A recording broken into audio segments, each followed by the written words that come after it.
नमस्कार, मी प्राध्यापक संतोष राणे आणि मी आपणासमोर घेऊन आलो आहे गोंधळलेला मतदार. मित्रांनो, लोकशाहीत आपण मतदार हाच राजा असतो असं नेहमीच सांगतो. त्यात कधी कधी तथ्य असतं. परंतु यंदाची महाराष्ट्राची निवडणूक कशी आहे आणि मतदारांची स्थिती काय आहे यावर एक नजर टाकूया.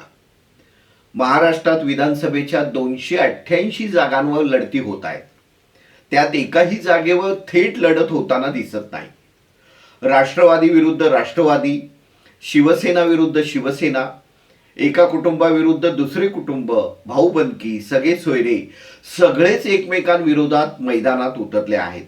त्यामुळे बंडखोरीचं पीकही अमाप झालं आहे.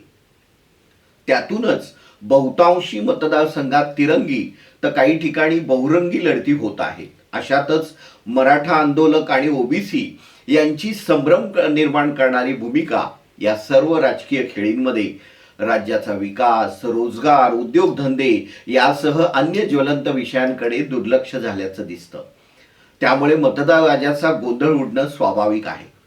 राज्यातील निवडणुकीत अशा प्रकारची स्थिती प्रथमच निर्माण झाल्यामुळे मतदार राजा गोंधळलेला आहे. या गोंधळात तो खरंच मतदानाला स्वेच्छेने जाईल? जर गेलास तर नोटाचे शस्त्र उघडणार नाही ना, अशा शंका निर्माण होत आहेत.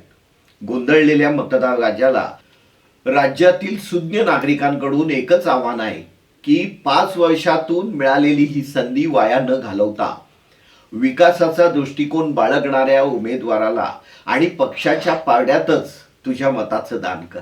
त्यातच तुझे आणि राज्याचे भवितव्य अवलंबून आहे.